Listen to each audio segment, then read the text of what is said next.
Assalamualaikum warahmatullahi wabarakatuh. Apa kabar semuanya? Semoga selalu disehatkan badannya dan dilancarkan rezekinya.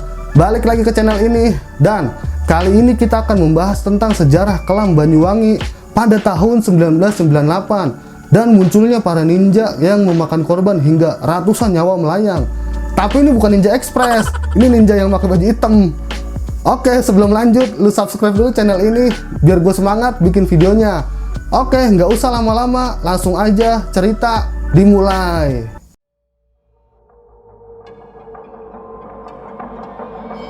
Pembunuhan pertama terjadi pada Februari 1998 dan memuncak hingga Agustus sampai September 1998. Pada kejadian pertama inilah di bulan Februari banyak yang beranggapan sebagai suatu hal yang biasa, dalam artian kejadian tersebut tidak akan menimbulkan sebuah peristiwa yang akan terjadi setelahnya.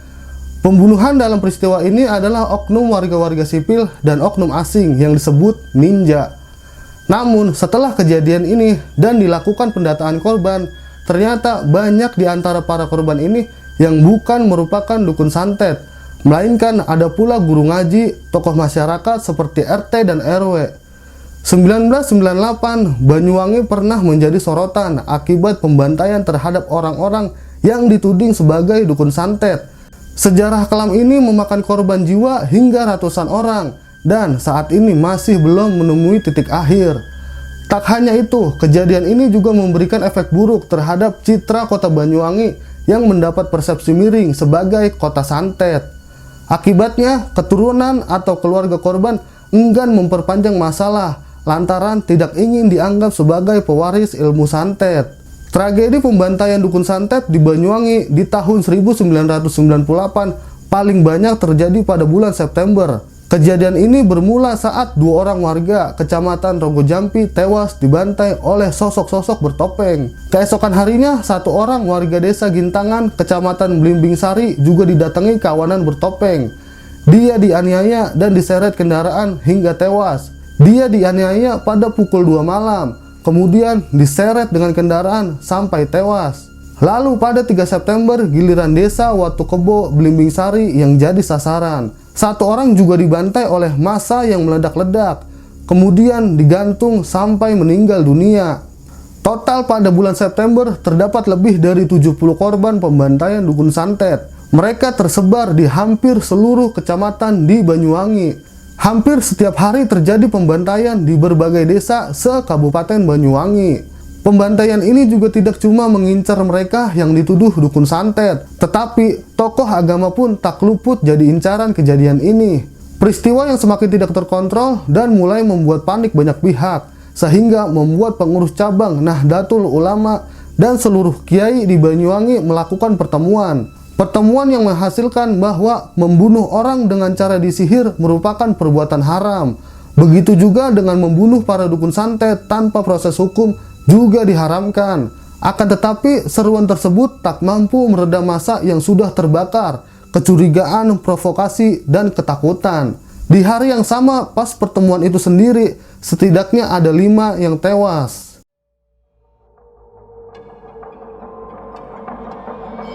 Suatu pagi di desa Pondok Nongko, Banyuwangi, pada September 1998, seorang bocah menerima kabar bahwa ayahnya tewas. Untung Hadi, nama anak itu, bergegas pulang dan mendapati sang ayah tergeletak dengan bersimbah darah. Tak hanya nyawa yang hilang, rumah dan kebun korban juga dihancurkan. Ironisnya, tidak ada satupun aparat desa yang datang saat peristiwa tragis ini terjadi. Berita ini adalah salah satu dari sekian banyak aksi pembantaian terhadap orang-orang yang diduga sebagai dukun santet di Banyuwangi. Peristiwa ini menjadi perbincangan di berbagai media nasional maupun media internasional. Tanggal 6 Februari 1998, Purnomo Sidik selaku Bupati Banyuwangi saat itu menyuruh seluruh camat di wilayahnya untuk mengumpulkan data tentang orang-orang yang bekerja sebagai paranormal untuk memudahkan penanganan jika terjadi sesuatu.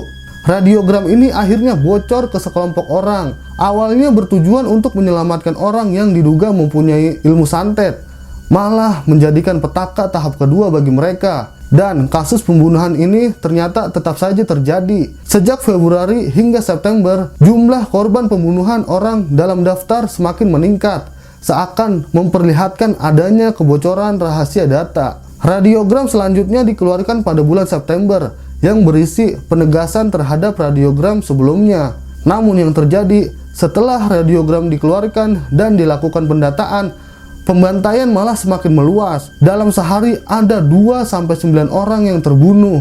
Kabar angin terkait pelaku aksi pembantaian dukun santet di Banyuwangi pun berhembus liar. Ada isu yang muncul bahwa aksi keji itu dilakukan oleh orang-orang yang berpakaian serba hitam, mirip ninja. Dalam buku Geger Santet Banyuwangi yang disusun oleh Abdul Manan, Imam Sumaatmaja, dan Feven Wardana disebutkan bahwa para ninja itu membawa benda sejenis walkie-talkie untuk berkomunikasi dan mampu bergerak dengan gesit, terlatih, dan sistematis. Terungkap pula bahwa terdapat 2 data yang berbeda mengenai korban pembantaian dukun santet di 18 kecamatan pada tahun 98 itu. Pertama adalah versi dari pemerintah Kabupaten Banyuwangi. Melalui data yang telah dikumpulkan, versi ini menyebut bahwa terdapat 115 orang yang menjadi korban tewas. Versi kedua dikeluarkan oleh tim pencari fakta organisasi masyarakat yang mencatat jumlah korban meninggal dunia mencapai 147 orang. Kemudian terlepas dari spekulasi yang muncul akibat radiogram yang dikeluarkan Bupati, para ulama di Kabupaten Banyuwangi menganggap meskipun radiogram yang dikeluarkan dimaksudkan untuk benar-benar bertujuan untuk mengamankan orang-orang yang memiliki ilmu supranatural, tapi pelaksanaannya kurang tersembunyi, sehingga informasi mengenai orang-orang tersebut bocor ke pihak massa pembantai, sehingga orang tadi kehilangan nyawanya. Berdasarkan hal tersebut, para ulama menilai bahwa kepemimpinan Bupati gagal dan membentuk gerakan untuk menuntut Bupati mundur dari jabatannya.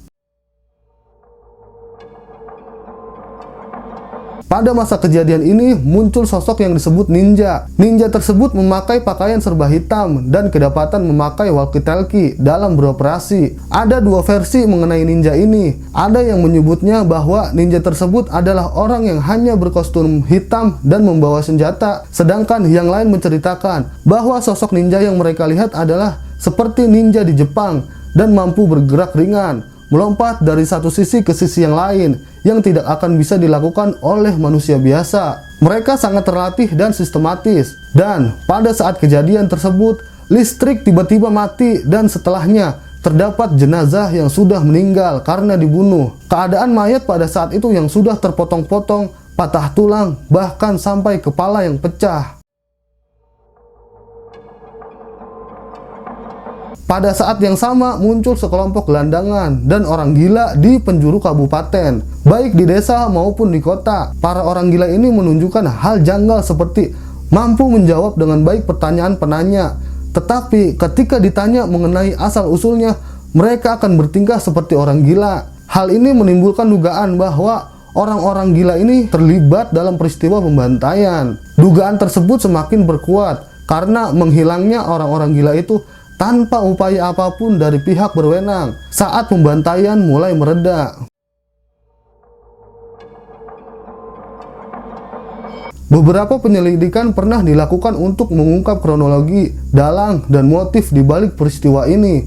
Seperti beberapa mahasiswa datang untuk melakukan penelitian dan Jenderal Wiranto datang ke Banyuwangi untuk memantau penyelidikan. Komisi Nasional Hak Asasi Manusia (Komnas HAM) waktu itu juga telah membentuk tim untuk menyelidiki dan telah mengumumkan pernyataan bahwa terdapat indikasi pelanggaran HAM berat pada kasus ini. Namun karena kurangnya keseriusan, akhirnya penyelidikan dihentikan. Selain itu, dalam kasus ini telah ditangkap puluhan orang dan ditetapkan sebagai tersangka dan menerima kurungan dengan kurun waktu yang bervariasi. Meskipun begitu, dalang utama atau orang yang mencetuskan pertama kali tidak pernah tertangkap ataupun terungkap. Pada Desember 2007, tim dari Nahdlatul Ulama membuka kembali investigasi kasus ini dengan memberikan pengaduan kepada Komnas HAM dengan maksud agar peristiwa tersebut bisa diurai, dalang-dalangnya bisa diseret ke pengadilan, dan keluarga korban yang tertuduh sebagai dukun santet